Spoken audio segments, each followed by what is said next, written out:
Night Comedy Club. Are you ready for your first act for the evening? Oh, let's kick off Laughing Your Language Season 2 with my main man. It's Mr. Rob van Vieren.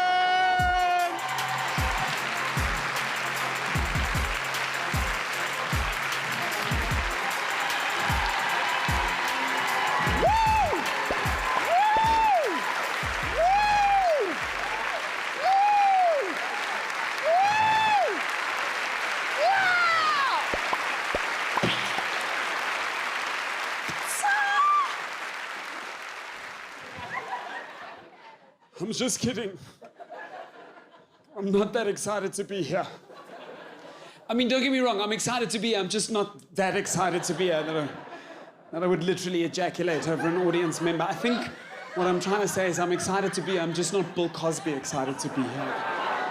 Is it too far? Is it too much? Listen, I gotta check. This is the problem with language right now. We live in an outrage culture. People get offended at anything. This guy's judge. F you, man. Your judgy face. Just because I am making... Let's be clear about this. Just because I am making a joke about Bill Cosby does not mean I am condoning the evil that man did. No, what I'm saying is f Bill Cosby. Before he you. I was very nervous about coming out here because language is difficult, and I don't know if I'm going to say something wrong, you know, but I think I can. I think I can safely say that this is a beautiful audience. You guys are a beautiful... It's like a sea of beautiful faces in front of me. I mean, obviously, some of those faces less beautiful than other faces, but a face nonetheless, sir. And I applaud you for your bravery.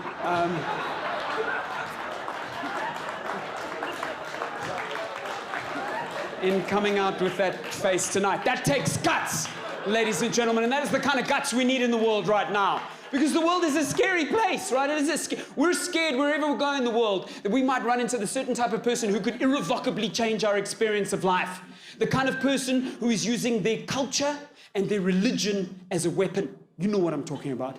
It's the kind of person who is terrorizing the rest of the free world. So before we carry on any further, I want to address the elephant in the room, and I want to find out if there are any of these hands here with us.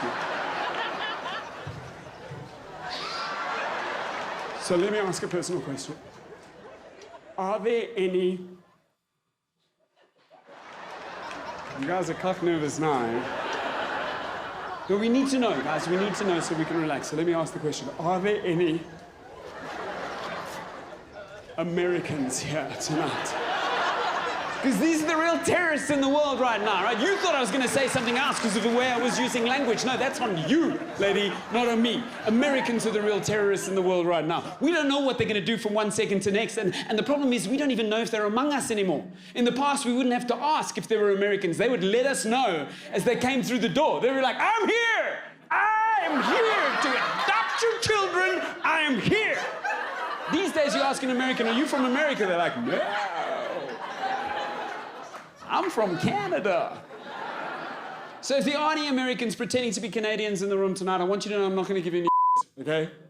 You must be tired already from climbing over the wall in the first place to get you. I will say this, though. When America re-elected George W. Bush way back when for his second term, I did think to myself at the time, well, as far as stupidity goes, they'll never trump that. Apparently, I was wrong. But Americans feel very welcome in South Africa because, let's be honest, as South Africans, we love what is happening in America right now. We do. Not because of the racism. We tried that. It was a cuck idea. It didn't work. This racist-looking dude over there is going, it's because we didn't try hard enough, Rob. I'm sorry. See, this is another example of how language can be tricky. Let me be clear, everybody. So I don't know if you're a racist. I don't know that. I think all I'm trying to say is that he looks racist, right? He does. That dude looks racist as Like if apartheid in Afriforum had a baby, it would come out like that. That's all I'm saying.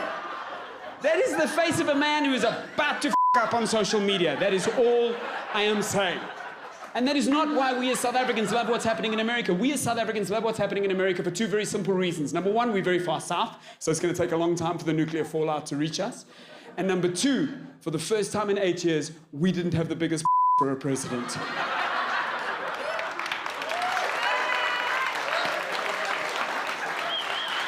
So thank you, America, for making South Africa great again. Thank you. You guys have been amazing. Thank you very much for having me.